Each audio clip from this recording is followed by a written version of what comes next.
इकः स्थाने यण स्यात् अचि परे। इकः इकः स्थाने यण स्यात्। इकः यानी यह षष्ठी विभक्ति का प्रयोग है। इकः, तो इकः षष्ठी विभक्ति का प्रयोग होने के कारण यहां एक सूत्र प्रवर्तमान है, षष्ठी योगे। जब षष्ठी का अनुसंधान किया जाता है तो उसमें क्या होता है कि योगातु षष्ठी, यानी षष्ठी का जब प्रयोग होता है तो हम ऐसा कह सकते हैं कि उसके स्थान पर, जैसे कि इकः स्थाने, तो इक के स्थान पर यण स्याद यानी होता है परे अच होने के कारण।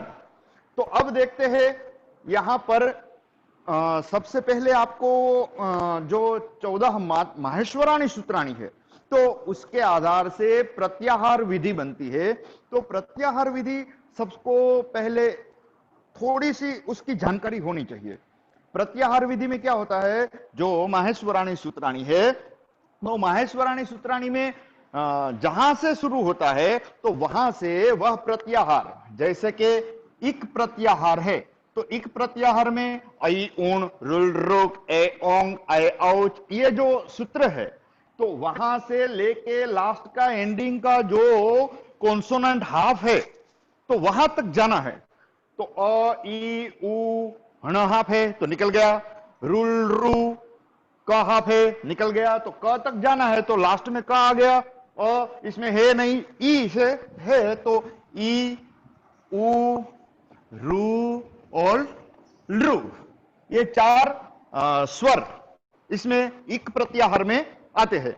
तो इक प्रत्याहार में जब चार स्वर आते हैं तो इक के स्थान पर यानी इसके स्थान पर क्या होता है, यण। तो यण होगा तो यण में हया वरट लण हण आ गया, तो लास्ट तक जाना है तो य से शुरू करना है, य व र और ल, ये इसके स्थान पर होते हैं। ई के स्थान पर य, उ के स्थान पर व, रु के स्थान पर र और रु के स्थान पर ल होगा।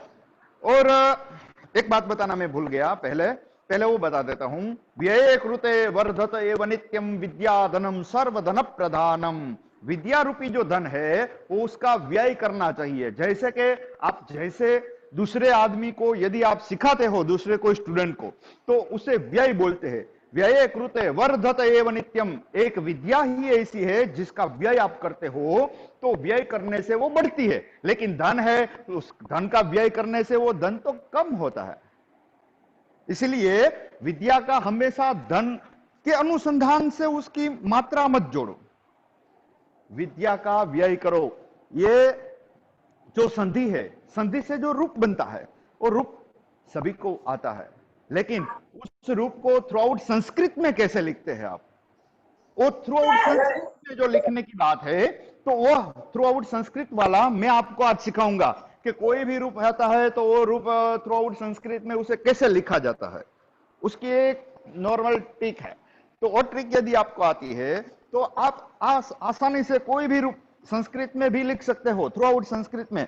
और ये संधि का क्वेश्चन नंबर 2 में ए एंड बी बराबर दो में से कोई भी एक क्वेश्चन आयुर्वेद के स्टूडेंट को लिखना पड़ता है। तो उसमें से ये जो सूत्र है वो सूत्र के माध्यम से आप जो रूप पूछा है तो उस रूप को आप कैसे अपने आधार से थ्रू आउट संस्कृत में लिख सकते हो। आज प्रयास करो, सब प्रयास करना वो मनुष्य का कर्तव्य है, बराबर है। सफलता निष्फलता वो तो बात की बात है, लेकिन जो प्रयास करता है वो कभी ना कभी अवश्य सफल होता है। इसलिए दोस्त आज एक बार ध्यानपूर्वक सब देखकर ट्राई कीजिए। थ्रू आउट संस्कृत में आप रूप बना सकते हो, नो डाउट, उसमें कोई चिंता की बात नहीं है। इक के स्थान पर यण होता है कब? अचह परे, अच प्रत्याहार जब परे हो तो अच यानी कोई भी स्वर, ऐ ऊण रुल रुक ए ओंग ऐ औच च तक आता है, तो अ से लेके च तक अच प्रत्याहार होता है। तो अच प्रत्याहार जब परे हो और पूर्व में जो शब्द है उस पूर्व में देखे सुधी प्लस उपास्य, यह सबको आता है, लेकिन ध्यान से देखिए इसका थ्रू आउट संस्कृत में कैसे लिखते हैं। सुधी तो जो पूर्व पद है, तो पूर्व पद में एंडिंग में इक प्रत्याहार होना चाहिए। इक यानी ई उ रु और रु, यदि इतने इक प्रत्याहार उसमें रहते हैं तो इक प्रत्याहार का क्या हो जाएगा? य व र और ल, ई रहता है तो यह होगा, वो भी हाफ होगा, बराबर है। तो सुधी पूर्व पद में ई है, देखे सु ध हाफ हो गया, एंडिंग में ई का य, उसके बाद उपास्य सुधी ई का य हो गया, सुधय प्लस उपास्य। यहां पर और भी दो सूत्र आप लगा सकते हो यदि लगाना है तो, यदि नहीं लगाना है तो शुद्ध्युपास्य, ऐसा रूप कंप्लीट हो जाता है। दो सूत्र कैसे है और कौन कौन से है? अनचीच एक सूत्र है, अनचीच अचह परो अच प्रत्याहार, यानी कोई भी स्वर से परे यर प्रत्याहार यदि रहता है तो उसको विकल्प से द्वित्व होता है। विकल्प से यानी एक बार होता है और एक बार नहीं होगा। तो एक बार द्वित्व होता है तो क्या स्थिति का निर्माण होगा? इधर सु ध ध य, ओके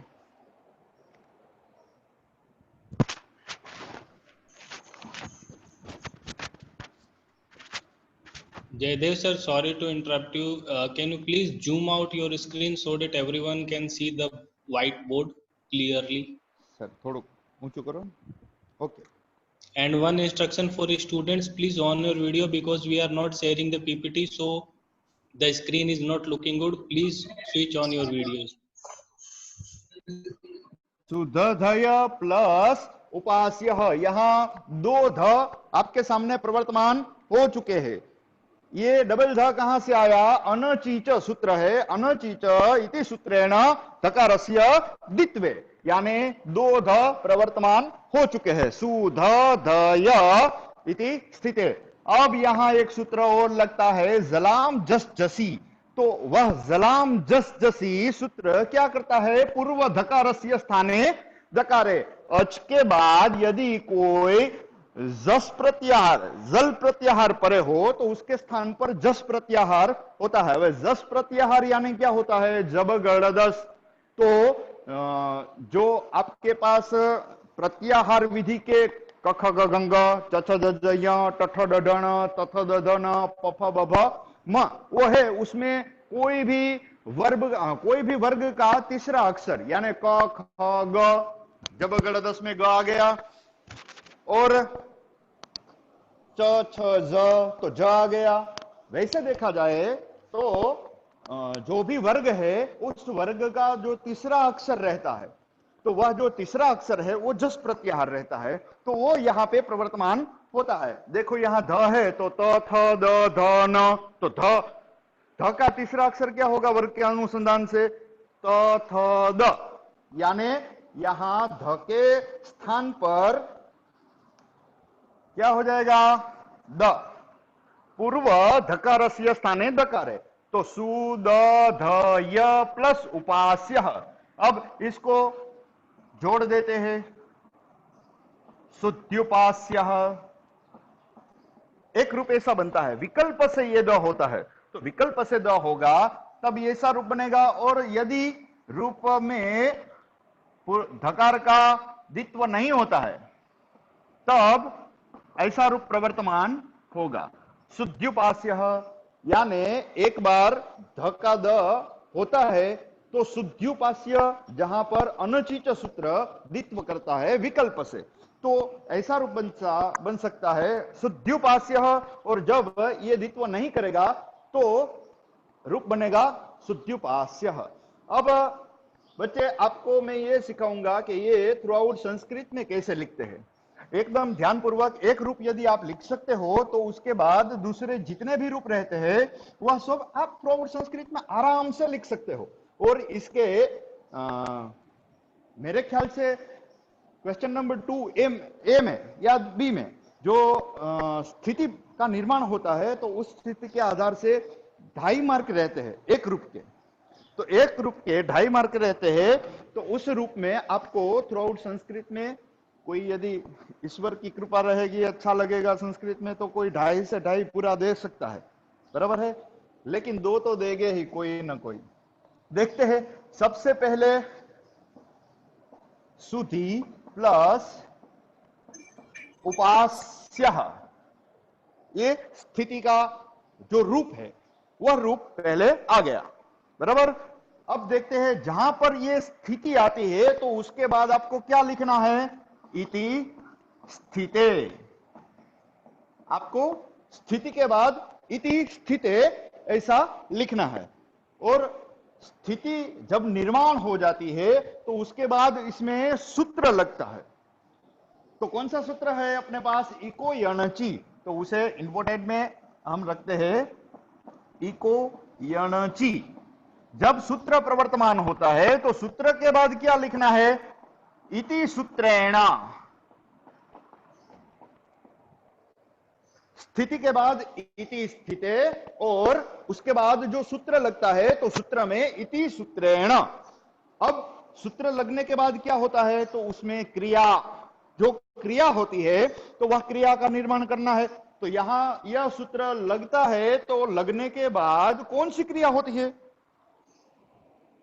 इकारस्य स्थाने यकारे, यहां उसके स्थान पर षष्ठी योगे, तो सूत्र है इकह। तो इकह होने के कारण षष्ठी का रूप बनता है। तो षष्ठी के कारण क्या होगा, उसके स्थान पे ऐसा होता है ना, तो यहां क्रिया क्या होगी, इति सूत्रेण। यहां क्या करना है, इकार का यकार, तो इकारस्य स्थाने यकारे, इकारस्य स्थाने यकारे, ऐसा आपको लिखना है। अब क्रिया का निर्माण, वापस स्थिति आएंगी, अब स्थिति में चेंज हो गया, क्रिया चेंज हो गई, तो क्या होगा, सु ध हाफ हो गया। इकारस्य स्थाने, ई के स्थान पर क्या गया, य, तो सु ध प्लस उपास्य। जब स्थिति आती है तो स्थिति के बाद क्या लिखना है, इति स्थिते। स्थिति के बाद इति स्थिते। अब यहां जो धकार का डबल द्वित्व होता है तो वह सूत्र में आपको लगा के ही लिखाता हूं। बाद में इति स्थिति के बाद सूत्र प्रवर्तमान होता है अनचि च, अनचि च, एक सूत्र लगा इको यणचि।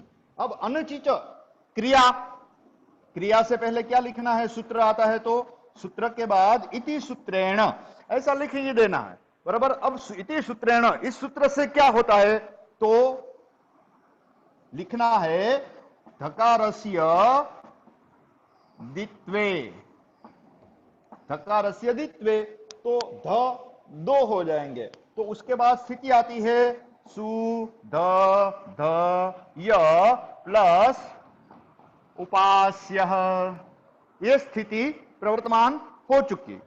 अब इसके बाद स्थिति आई तो आपको क्या लिखना है, स्थिति यदि आ जाती है तो स्थिति के बाद आपको क्या लिखना है, इति स्थिते। जब भी स्थिति आती है तो इति स्थिते, और सूत्र आता है तो इति सूत्रेण। तो सुधधय प्लस उपास्य इति स्थिते। अब यहां सूत्र आता है जलाम जस जसी। यह सूत्र जल के स्थान पर जस करता है, जस प्रत्याहार परे हो तो इसका बड़ा बड़ा कोष्टक रहता है, बराबर है। वो आप जल प्रत्याहार पहले ढूंढ लो, तो उसके स्थान पर जस प्रत्याहार होता है, यानी वर्ग का तीसरा अक्षर होता है। कब होता है? जस प्रत्याहार परे हो तो यहां पर देखिए, ये जो जल प्रत्याहार है उसके स्थान पर द हो जाएगा, उसके पर बाद में जस प्रत्याहार परे है तो जब्बे घड़दस ध आ गया, तो ध का द हो जाएगा। तो इति सूत्रेण, सूत्र के बाद क्या आ जाएगा? इति सूत्रेण जलाम जस जसी इति सूत्रेण। अब ये क्रिया क्या करता है? क्रिया पूर्व धकारस्य दकारः, पूर्व धकारस्य दकारः, यानी पूर्व धकारस्य स्थाने दकारे, बराबर। तो यह क्रिया दकारः। अब स्थिति का निर्माण, सु द ध य प्लस उपास्य, स्थिति आई, तो स्थिति के बाद इति स्थिते।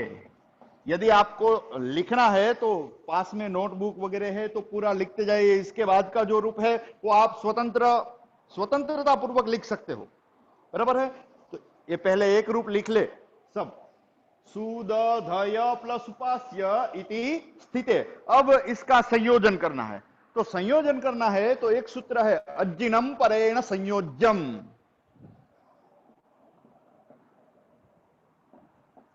अज्जिनम परेण संयोज्यम। इस सूत्र से क्रिया क्या होती है? इस इति सूत्रेण संयोज्यम।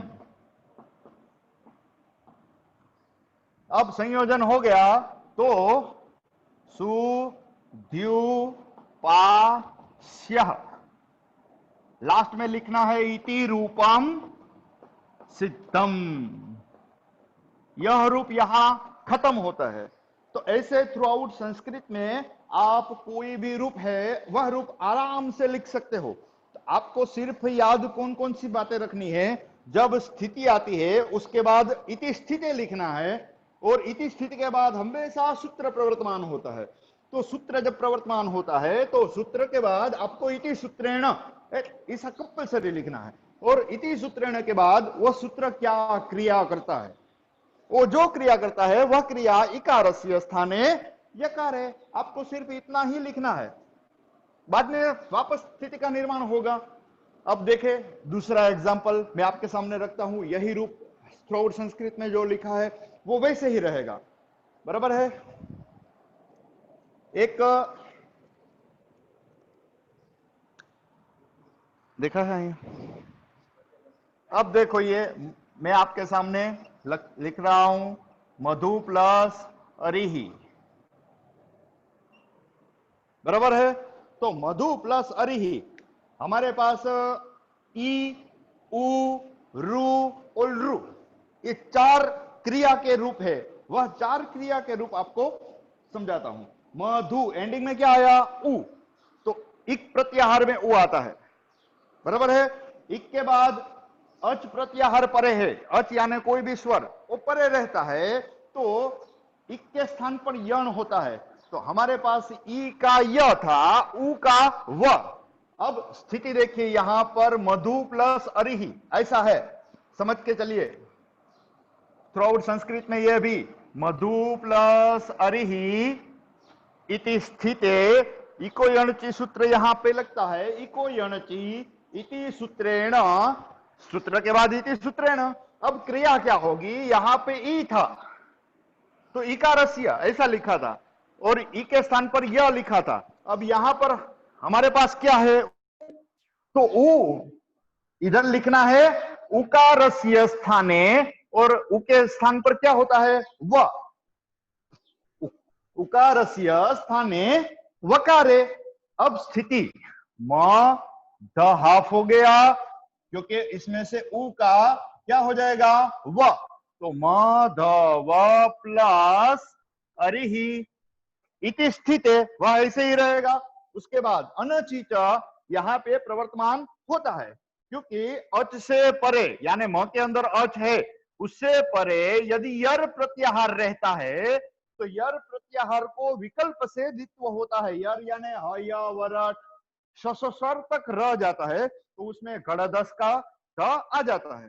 ओके, तो ध को क्या होगा, विकल्प से द्वित्व, यानी एक बार होगा एक बार नहीं होगा, तो ध का द्वित्व होता है। तो स्थिति का निर्माण क्या होगा, अनचिच इति सूत्रेण, यहाँ जो धकार है वह धकार का द्वित्व है, यानी सु ध ध य ऐसा था। तो यहाँ पर अब हमारे पास क्या बचेगा, म ध ध व प्लस अरिहि, म ध ध व प्लस अरिहि इति स्थिते जलाम जसजसी इति सूत्रेण पूर्व धकारस्य, यानी यह धकार है उसके स्थान पर धकारः, पूर्व धकारस्य स्थाने धकारे, ऐसा भी लिख सकते हो।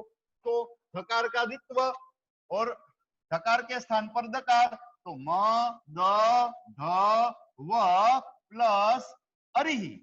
अब स्थिति का निर्माण यहाँ ऐसा होगा, म द ध व प्लस अरिहि इति स्थिते अज्जिणम परेण संयोज्यम इति सूत्रेण संयोज्यम, शुद्ध्युपास्य जैसे बना, यहाँ पर म दहा उसके साथ ध और व जुड़ जाएंगे, मध्वरिहि, एक रूप ऐसा बनता है।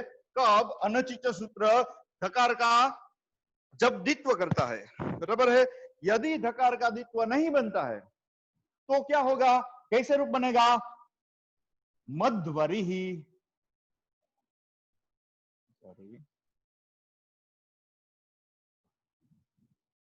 मध्वरिहि, ये दोनों ऐसे लगते हैं। यहां पर अनचिच और जलाम जसजसी सूत्र लगा है और यहाँ पर जलाम जसजसी और अनचिच सूत्र नहीं लगा है। आप कोई भी रूप लिख सकते हो, या जो पेपर में पूछा है, पेपर में यदि ऐसे पूछा है तो आपको यहाँ कंपलसरी अनचिच और जलाम जसजसी सूत्र लगाने पड़ेंगे। और यदि मध्वरी ऐसे पूछा है तो आप यहाँ सिर्फ इको अनचि इति सूत्रेण उकारस्य स्थाने वकारे, तो मध्वरी इति रूपम सिद्धम यह कर सकते हो, मध्वरी म ध व प्लस अरिहि इति स्थिते, और लास्ट में ये सूत्र कंपलसरी लगाना है, अज्जिणम परेण संयोज्यम इति सूत्रेण संयोज्यम, संयोजन कर देना है।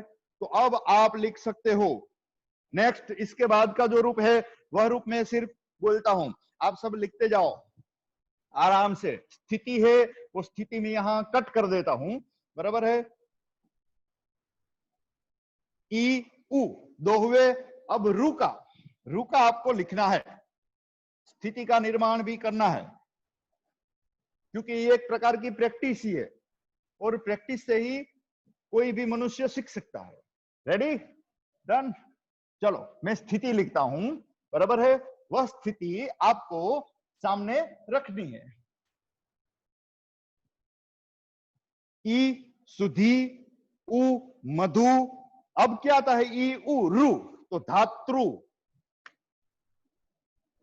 धातृ प्लस अंशः, यह हुआ।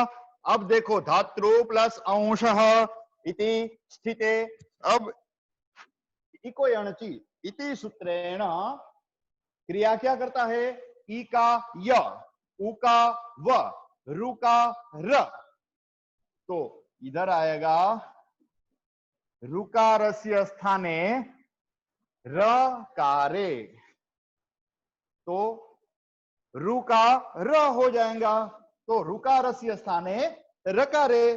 तो अब स्थिति का निर्माण क्या होगा, धा, तो हाफ हो गया, तो में से रू निकल गया। अब उसके बाद रू का क्या हो गया, र, तो धा तो र, क्योंकि स्थिति का निर्माण कैसा था, इक प्रत्याहार, इक प्रत्याहार में ई उ रू और रू, ई का य व र और ल, जो रू है उसका ल होता है, रू का र होता है, तो इधर र हो गया, धातर प्लस अंशः इति स्थिते, स्थिति आ गई, तो उसके बाद इति स्थिते। अब अनचिच यहां पर प्रवर्तमान हो सकता है, क्योंकि कोई भी स्वर के बाद यदि यर प्रत्याहार, तो यर प्रत्याहार में तो आ जाता है य व र ट लन, यमंगणनम जब्बय गणदस जब गण दस, ख फ छ ठ थ च ट त आ गया व और सर तो र तक जाते हैं तो परे यर प्रत्याहार हो और यर प्रत्याहार के बाद कोई स्वर न हो तो ऑलरेडी हाफ है, उसके बाद स्वर नहीं है, स्वर के बाद यर प्रत्याहार है तो उस यर प्रत्याहार को द्वित्व होता है, वो भी विकल्प से होता है, तो एक बार होता है एक बार नहीं होता है। तो अब अनचित सूत्र लगता है तो अनचित इति सूत्रेण क्या है यहाँ त ध नहीं है तो लिखना क्या है, तो हाफ ही लिखना है क्योंकि हाफ है, तो तकारस्य द्वित्वे तो क्या हो जाएगा द्वित्व।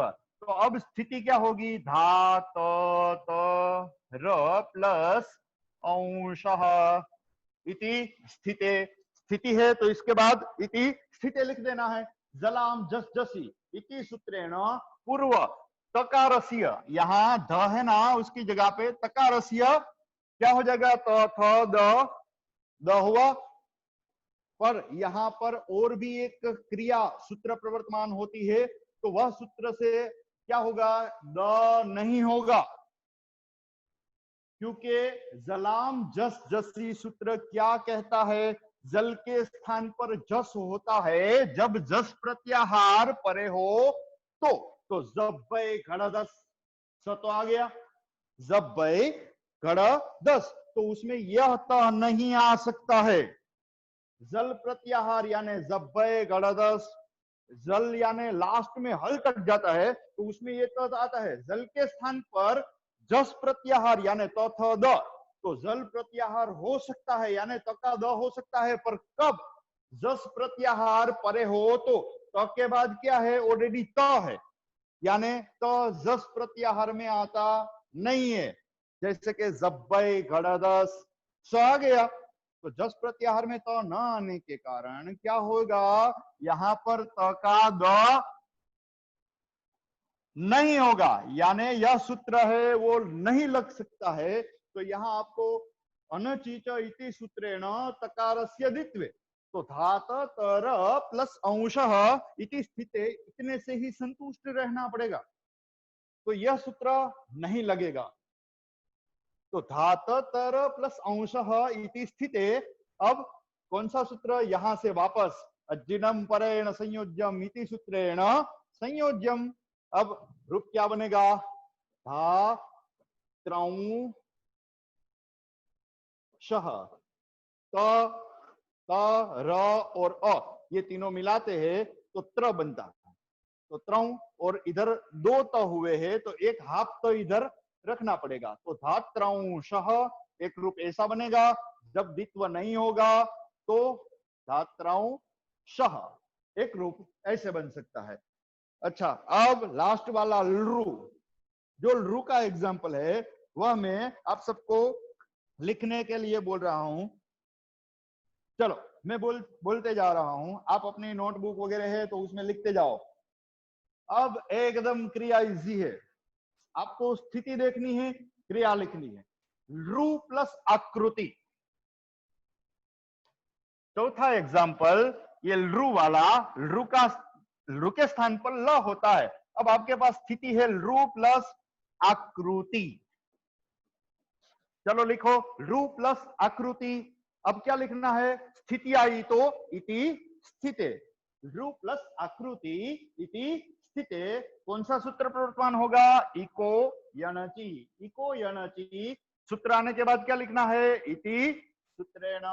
अब क्रिया क्या होती है ऋकारस्य स्थाने लकारे, ऋकारस्य स्थाने इधर रू है वहां पर ऋकारस्य स्थाने लहाफ करना है लकारे, अब डायरेक्ट रूप बन गया, क्योंकि न इसमें अनचित लग सकता है न जलाम जैसे से लग सकता है, क्योंकि न आगे स्वर है कोई क्रिया नहीं है, तो अज्जिणम परेण संयोज्यम इति सूत्रेण संयोज्यम लाकृति इति रूपम सिद्धम, ये पूरा इको यणचि वाला सूत्र खत्म हुआ।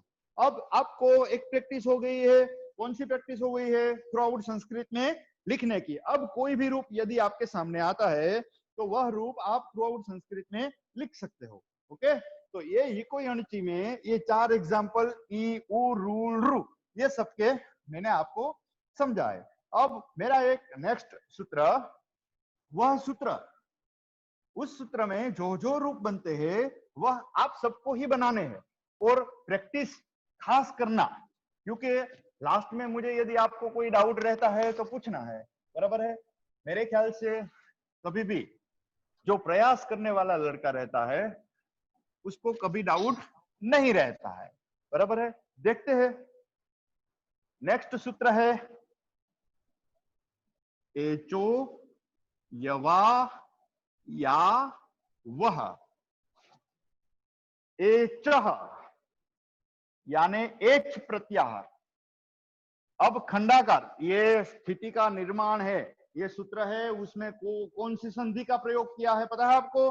एचो यवा यावह, यानी यह विसर्ग संधि का एक नियम है। एचः, एक शॉर्ट एंड स्वीट में समझाता हूं, खंडाकार के पूर्व में जो ओ है उसका विसर्ग रहता है हमेशा। खंडाकार की जगह पर क्या आ जाएगा? अ। यह हाफ कर दिया, यह हाफ करने के बाद य में से स्वर क्या निकला? अ। अब वह हाफ कर दिया, ऐ औ। व के हाफ होने से इसमें से स्वर क्या निकलेगा? आ। आ। आई। य को हाफ कर दिया तो स्वर क्या निकला? आ। आओ। एचः। अब विसर्ग संधि का एक छोटा सा नियम, विसर्जनीयस्य सह, एक सूत्र है, एचः प्लस यवा यावः, ऐसे अयवायावः, ऐसी क्रिया है। एचः प्लस अयवायावः इति स्थिते, मैं थ्रू आउट संस्कृत में बोलता हूं पूरा, देखिए, बोल सकते हो, लिख सकते हो। एचः अयवायावः इति स्थिते। अब विसर्जनीयस्य सह इति सूत्रेण विसर्गस्य स्थाने सकार है। अब विसर्ग का क्या हो गया? स। एच प्लस स प्लस अयवायावः, ये पूरा लिखोगे अयवायावः, ऐसा बनता है। यहां पर अयवायावः ऑलरेडी है, तो एच प्लस स प्लस अयवायावः इति स्थिते। अब सकारु ससजुसोरुः एचः प्लस अयवायावः इति स्थिते विसर्जनीयस्य सह इति सूत्रेण सकारस्य विसर्गस्य स्थाने सकार है। तो एचस प्लस अयवायावः इति स्थिते विसर्जनीयस्य सह से स हुआ ससजुसोरुः इति सूत्रेण सकारस्य स्थाने रुकारे, तो रु हुआ। एच प्लस रु अ प्लस अयवायावः इति स्थिते। अब रु के अंदर उ है, वो अनुनासिक है, तो उपदेशे जनुनासिक इति सूत्रेण उकारस्य इच संज्ञा, वह इच संज्ञा करता है। इच संज्ञा यानी टारगेट बनाना, जिसकी इच संज्ञा होती है उसका लोप होता है। तो उपदेशे जनुनासिक इति सूत्रेण उकारस्य इच संज्ञा, तस्य लोपः इति सूत्रेण उकारस्य लोपः, तो उ का लोप हो गया, तो बचा क्या? र। तो हमारे पास स्थिति एच प्लस र प्लस अयवा या वह, ऐसा है।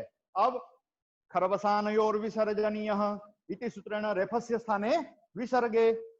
अब विसर्ग देखो, र का विसर्ग हो गया, तो एचः विसर्ग इसके पीछे आ गया। अयवायावः एंगः पदान्तादति, यह सूत्र प्रवर्तमान यहां हो सकता है, पर अब ये स्थिति का निर्माण कैसे होगा? तो यहां पर एचः, ये जो विसर्ग है वह सूत्र लगने से पूर्व यहां पर एक सूत्र और भी लग सकता है।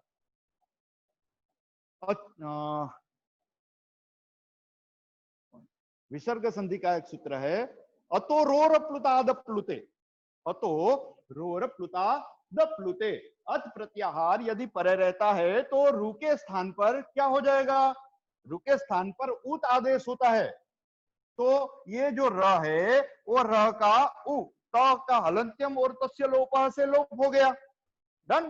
तो ये जो उ है, अ उ इक्वल टू ओ, कौन सा सूत्र प्रवर्तमान होता है? आद्गुणः इति अकार उकारयोः स्थाने ओकारे। तो यहां पर स्थिति क्या होगी? एचो, बाद में अयवायावः का जो अ है वह अ का क्या होगा? एंगः पदान्तादति, यह सूत्र पूर्व रूप एकादेश करता है। तो पूर्व रूप एकादेश यानी ओ है, ओ के परे अ होने के कारण पूर्व रूप एकादेश, पूर्व में जो ओ है उसके पीछे अ छुप जाता है, अ दिखाई नहीं देता है, ओ हेड रह जाता है और अ के स्थान पर क्या हो जाएगा, खंडाकार। तो ये पूरा सूत्र विसर्ग संधि के माध्यम से ऐसे बिखर सकता है, यदि आपको बिखरना आता है तो। अब देखते हैं हम ये सूत्र का प्रयोग कैसे करते हैं। एच प्लस अ यवा यावह, एच के स्थान पर ऐ औ आय आव आदेश होते हैं। अब एच प्रत्याहार, एच प्रत्याहार में कौन से आएंगे, ए ओ ऐ और औ। ए ओ ऐ औ, ये च आ गया, ऐ औ च तक आ गया, तो च तक आ गया यानी एच प्रत्याहार हुआ। ए का क्या आदेश होगा, ऐ, ओ का औ, ऐ का आय और औ का आव आदेश होता है। तो यह सूत्र ये जो चार क्रिया दर्शाता है, वह चार क्रिया आप सबको ध्यान से सीखना है और ध्यान से इसे थ्रू आउट संस्कृत में बनाना है। तो थ्रू आउट संस्कृत में आपको यदि लिखना है तो इस चार रूप के मैं चार एग्जाम्पल यहां पर लिखता हूं, वर एक में थ्रू आउट संस्कृत में आपको लिखकर दिखाता हूं, क्योंकि यहां पर क्रिया में थोड़ा चेंज होगा। तो क्रिया में यदि चेंज होता है तो वह क्रिया कौन सी स्थिति में निर्माण होती है वह देखना है और समझना है। एक एक रूप में यदि लिखता हूं आपके सामने, तो उसके बाद आपको दूसरे तीन रूप है वो आपको बनाने हैं, बराबर है। चलो एक रूप हम सीखते हैं, ये ए वाला मैं आपको कहता हूं, हरे प्लस ए इति स्थिते, स्थिति आई तो इसके बाद क्या लिखना है, इति स्थिते। यह कंपलसरी है, स्थिति के बाद इति स्थिते, इति स्थिति आने के बाद हर हमेशा क्या होगा, सूत्र ही लगेगा, बराबर है। तो सूत्र कौन सा है, एचो यवा यावह,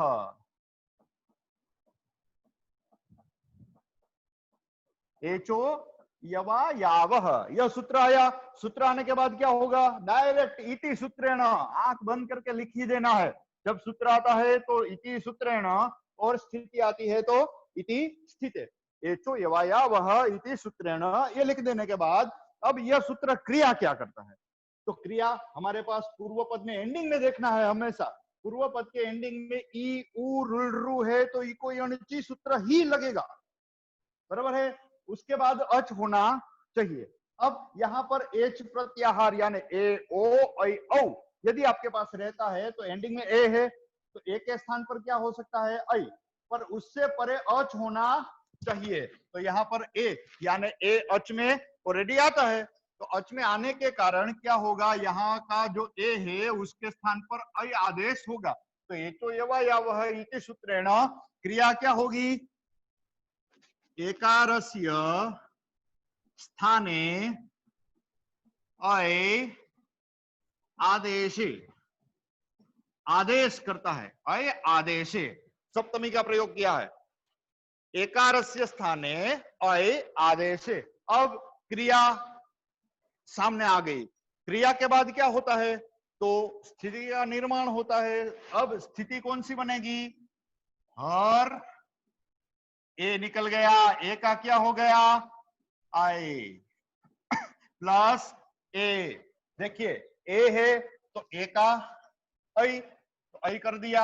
अब उसके बाद ए ऑलरेडी है तो यहां पर ए, अब स्थिति आई तो क्या लिखना है, इति स्थिते, यह कंपलसरी है, स्थिति के बाद आपको स्थिति लिख देनी है। अब यहां पर कोई सूत्र लग सकता नहीं है, क्योंकि हाफ अक्षर के बाद जो स्वर है वह स्वर उसके साथ संयुक्त हो जाता है। तो संयुक्त होने के कारण अब कौन सा सूत्र प्रवर्तमान होता है, अज्जिनम परेण संयोज्यम, यह सूत्र आया, अज्जिनम परेण संयोज्यम, वह क्या करता है, संयोजन करता है। तो संयोजन में र है, र के अंदर ये अ मिल जाएगा, तो ह र फूल हो गया आपका ना उसमें से, और ए य के साथ मिल जाएगा, र ये पूरा रूप आपके सामने आ गया। तो ह र ये इति रूपम सिद्धम लिख देना है एंडिंग में, इति रूपम सिद्धम। बच्चों ध्यान से देखना, थ्रू आउट संस्कृत में आपको पूरा रूप में सिखा रहा हूं, बराबर है। तो थ्रू आउट संस्कृत में कोई भी रूप कैसे लिख सकते हैं, खास करके यही आना चाहिए, क्योंकि आपको जो संधि का 10 मार्क है, तो वह 10 मार्क लेने के लिए थ्रू आउट संस्कृत में यदि आप लिखते हो तो उसका बड़ा असर रहता है, बड़ा प्रभाव रहता है, क्योंकि थ्रू आउट संस्कृत में बहुत कम बच्चे लिख सकते हैं। तो यह खास करके इसका एक ट्रिक ही है, और यदि ये वो आपको समझ में आ गया तो आप कोई भी रूप है वो लिख सकते हैं। ओके, अब मैंने आपको एक आई आदेश वाला एक एग्जाम्पल दिया, अब नेक्स्ट ओ वाला एक एग्जाम्पल दे रहा हूं, उसे आप ध्यान से समझने की कोशिश कीजिए। अब देखिए हरे प्लस ए था, वहां पर आपको एक स्थिति ही दे रहा हूं, विष्णु प्लस ए, विष्णु प्लस ए। अब आप अपने तरीके से लिखो, मैं सिर्फ बोलूंगा, बराबर है, विष्णु प्लस ए। अब उसके बाद लिख लो, एक ही सूत्र है, क्योंकि ए ओ ए औ उसके लिए एक ही सूत्र प्रवर्तमान होगा। तो यहाँ पर विष्णु प्लस ए, उसके बाद इति स्थित ऐसे ही आएगा, एचो एवा याव इति सूत्रेण, वो भी ऐसे ही आएगा, लेकिन आपको यहाँ ए के स्थान पर अय आदेश किया था, बराबर है। अब आपके पास यहाँ पर लास्ट में एंडिंग में क्या है, ओ, तो यहाँ एकारस्य की जगह पर आपको क्या लिखना पड़ेगा, ओकारस्य स्थाने अय की जगह औ, ओकारस्य स्थाने औ आदेशे। अब स्थिति का निर्माण करो, हर प्लस आई प्लस ए ऐसा था, तो उसकी जगह पर आपके पास यहाँ पर क्या आ जाएगा, विष्ण, न हाफ हो गया, क्योंकि न के अंदर से स्वर क्या निकला, ओ के जगह पर क्या आ गया, औ, विष्ण प्लस औ प्लस ए। अब इसका अज्जिणम परेण संयोज्यम इति सूत्रेण, यहां पर लिखना मैं भूल गया हूं, अज्जिणम परेण संयोज्यम इति सूत्रेण संयोज्यम, ऐसा लिखना है। तो आदेश में विष्ण न के अंदर अ मिल जाएगा, तो विष्ण, और एंडिंग में व में ए मिल सकता है, तो रूप बनेगा विष्ण वे। ओ का ए आदेश, ओ का औ आदेश से आधार से ये दूसरा एग्जाम्पल कर लिया। अब तीसरा एग्जाम्पल, नई प्लस अकह, मैं सिर्फ स्थिति ही लिख रहा हूं, आपको पूरा रूप थ्रू आउट संस्कृत में लिखना है, नई प्लस अकह इति स्थिते एचो एवा यावः इति सूत्रेण। ये क्रिया एकदम सिंपल सी है, इति सूत्रेण। अब यहाँ क्या आएगा, आपके पास क्या है, ऐ, एंडिंग में ऐ है ना, न के अंदर ऐ है, तो ऐकारस्य स्थाने आय आदेशे, तो इधर लिखना है ऐकारस्य स्थाने आय आदेशे। अब स्थिति क्या होगी आपके पास, न हाफ हो गया, प्लस आई प्लस अकह,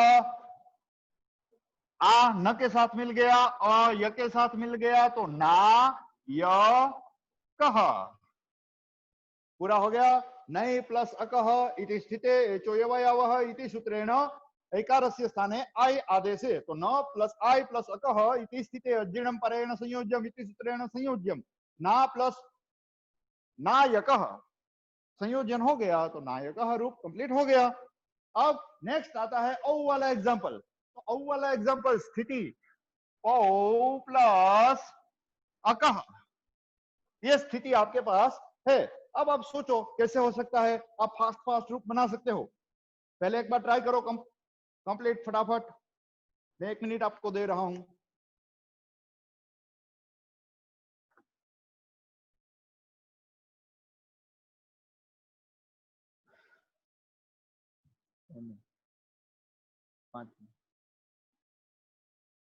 चलो रेडी, आपके पास लास्ट में पौ प्लस अकह इति स्थिते एचो यवा यावः इति सूत्रेण क्या होगा, औकारस्य स्थाने आय आव आदेशे, तो पौ का पहफ हो गया, प्लस आव प्लस अकह हुआ, आपसा के व के साथ अ मिल गया, तो क्या हुआ, पा व कह, यह रूप कंप्लीट हो गया। अब देखो थ्रू आउट संस्कृत में लिखना इजी है, बराबर है। अब आप सबको आदगुण यह सूत्र तो ख्याल ही है, मैं सिर्फ बोलूंगा लिखूंगा नहीं। आप थ्रू आउट संस्कृत में लिख सकते हो, क्योंकि एक बार यदि समझ में आ गया तो आप उस महाकार्य के सामने लड़ सकते हो। आदगुण सूत्र है वह अ के बाद, अ या आ के बाद यदि ई आता है तो ई का गुण करता है। ई का गुण क्या होता है? ए।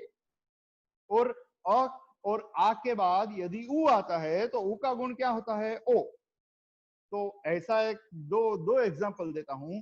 अ के बाद या आ के बाद ई आता है, जैसे कि महा प्लस इंद्र, महा प्लस इंद्र, यह स्थिति है। इसे थ्रू आउट संस्कृत में यदि आपको लिखना है तो ट्राई कीजिए, मैं बोल रहा हूं, पहले समझिए। महा प्लस इंद्र इति स्थिते, रेडी? अब आद्गुण सूत्र प्रवर्तमान होता है, लेकिन उससे पहले एक सूत्र है अदेंग गुण, अत एंग च गुण संज्ञम स्यात्। वह गुण संज्ञा करता है, किसी की पहले संज्ञा होती है और संज्ञा होने के बाद उस पर सूत्र प्रवर्तमान होता है। तो आप यहाँ पर एक सूत्र यदि आपको ऐड करना है तो कर सकते हैं, जैसे कि महा प्लस इंद्र इति स्थिते अदेंग गुण इति सूत्रेण गुण संज्ञा। आद्गुण इति सूत्रेण आकार इकारयोः स्थाने, यहाँ पे जो मैंने क्रिया थोड़ी चेंज की है। क्यों क्रिया चेंज की है? यहाँ पर यह आ और ई, यह दोनों के स्थान पर ए होता है, तो द्विवचन, षष्ठी द्विवचन का प्रयोग है, बराबर है। आकार इकारयोः रामयोः, अतः रामस्य रामयोः रामाणाम, तो रामयोः षष्ठी द्विवचन का ओस प्रत्यय लगता है। तो ओस प्रत्यय जब लगता है तो अजंत पुल्लिंग में आता है। सुओजस मोक्षष्टाभ्याम विस्गेभ्याम व्यस्गसिभ्याम व्यस्गसोसाम व्योसुप, ऐसा बड़ा सूत्र है। सुओजस अमोक्षष्टाभ्याम विस्गेभ्याम व्यस्गसिभ्याम व्यस्गसोसाम गी ओ सुप। ये पूरा जो प्रत्यय है उसमें से गस ओस आम, तो ओस प्रत्याहार है, वो ओस प्रत्याहार षष्ठी द्विवचन का रहता है, तो उसमें भी बड़ा एक रूप बन सकता है। जैसे राम शब्द आप बनाते हो, तो राम शब्द बनाते हो तो अजंत पुल्लिंग में वो पूरा थ्रू आउट संस्कृत में कैसे बनता है, उसके लिए सूत्र है, वह सूत्र प्रवर्तमान होते हैं। जैसे कि मैं एक रूप बोलता हूं आपके सामने, राम शब्दात् ज्ञाप प्रातिपदिकात् प्रत्यय परश्च इति सूत्र सहकारेण अधिकृत्य स्वौजसमोक्षष्टाभ्याम विस्केभ्याम व्यस्गसिभ्याम व्यस्गसोसाम व्योसु इति सूत्रेण सुप्रत्यय। तो सुप्रत्यय में पहले क्या आता है? राम प्लस सु इति स्थिते उपदेश जनोनासिकी इति सूत्रेण उकारस्य संज्ञा, तस्य लोप इति सूत्रेण उकारस्य लोपः। राम प्लस स इति स्थिते ससुजुसो रुः, स के स्थान पर रू आ गया, तो राम प्लस रू इति स्थिते उ का लोप हो गया। राम प्लस र इति स्थिते वावसाने, अवसान में जब कोई ना हो तब खरीच सूत्र से क्या होता है? विसर्जनीयस्य सह, तो रेफस्य स्थाने विसर्गे रामः। ऐसे पूरा रूप थ्रू आउट संस्कृत में आप ऐसे, मैंने तो अभी सिर्फ एक विभक्ति का एक ही वचन बोला है, बराबर है, वो भी अकारांत पुल्लिंग का। तो अकारांत पुल्लिंग, अकारांत स्त्रीलिंग, इकारांत दीर्घ, इकारांत इत्यादि कई सारे रूप है, तो वह सभी रूप आप थ्रू आउट संस्कृत में भी लिख सकते हो, क्योंकि उससे क्या होता है कि आपकी एक लिखने की प्रैक्टिस और उसके कार्य में लेने के कारण उस पर आपका प्रभाव बहुत बढ़िया रहेगा। महा प्लस इंद्र आपके सामने एक स्थिति है, महा प्लस इंद्र इति स्थिते अदेंग गुण इति सूत्रेण गुण संज्ञा, आद्गुण इति सूत्रेण गुणे। तो गुण क्या हुआ? आकार इकारयोः स्थाने, आकार इकारयोः स्थाने एकारे। अब क्रिया म हाफ हो गया, प्लस ए प्लस द्रह, ए ह के साथ मिल गया तो महेंद्र इति रूपम सिद्धम। तो ऐसे कई सारे सूत्र है, वह सूत्र को आप आराम से समझिए और समझने के बाद वह क्रिया क्या करता है, वह क्रिया का जो पार्ट है वह पार्ट आप खुद उसे देखिए, समझिए और बनाने की कोशिश कीजिए। कोई इंसान कभी भी सीख कर नहीं आता है, वह इंसान अपनी मेहनत से ही सीखता है। मैंने जब पहली बार यहाँ global science global Ayurveda college है तो उसमें जब ज्वाइन किया था तो मुझे भी थोड़ा डर था कि मैं कैसे सीखूंगा, कब कैसे कहां पढ़ाऊंगा, लेकिन यत्नवान सुख मेधते, मेहनत करने वाला व्यक्ति है ना वो हमेशा सुख को प्राप्त कर सकता है। ये हम इत्यादि वगैरह बात करते हैं कि इसमें फेल हुए वगैरह वगैरह, फेल आप होते नहीं हो, आपकी मेहनत कम है इसलिए आप फेल होते हो। प्रयास करो, जो प्रयास करता है ना उसको ही सफलता मिलती है। मेहनत करने वाला इंसान कभी भी निष्फल नहीं हो सकता है। इसलिए आप सबको मेहनत करने के लिए बोल रहा हूं। ऐसे थ्रू आउट स्वरूप है, संस्कृत में लिखने की कोशिश कीजिए। जब थ्रू आउट संस्कृत में लिखेंगे तो आपको एकदम मजा आएगा और कॉन्फिडेंस बढ़ेगा। अभी पूरा वहां जो मैडम है तो वह मैडम ने पूरा थ्रू आउट संस्कृत में इंट्रोडक्शन दिया, मजा आ गया। तो आप भी ऐसे महान शिक्षक जो आपके पास है तो उससे आप कुछ ना कुछ नॉलेज प्राप्त करो, क्योंकि गुरु ज्यादातर अपने पास जो रहता है ना वो देने की अपेक्षा रखता है। दुनिया में दो ही इंसान ऐसे रहते हैं जिसको बहुत आनंद होता है जब आप आगे निकलोगे, एक माता पिता और एक गुरु। तो आप भी ऐसे गुरु है, वह गुरु के पास जाकर जितनी ज्यादा सीखने की कोशिश करोगे उतना ही आपको ज्यादा फल मिलेगा।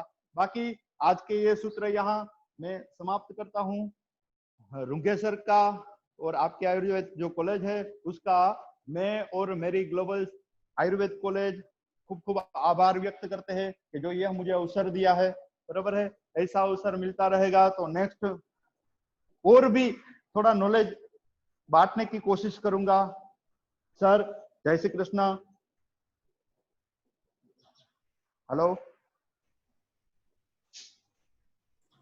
If any student and faculty member have any question, then please ask in chat box, or you can unmute yourself and ask with the expert.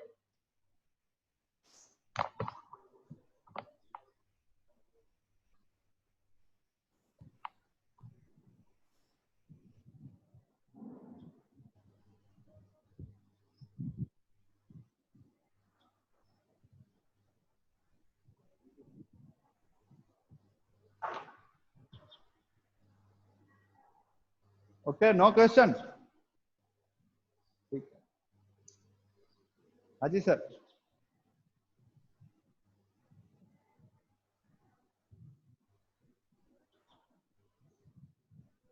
Manoj sir.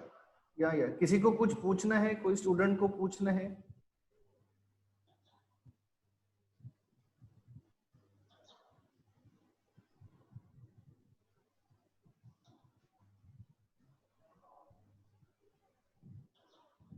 Dear students, any question?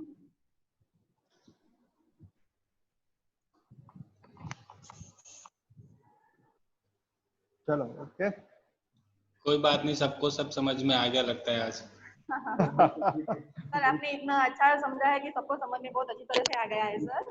Thank you ma'am. Thank you sir. आपने very wonderful webinar sir. आदगुण ಈಗ पतंतादी आतो रोरा भूत एको energy जितनी भी संति है वो बहुत ही आपने अच्छी तरह से सिखाई सर। Thank you ma'am.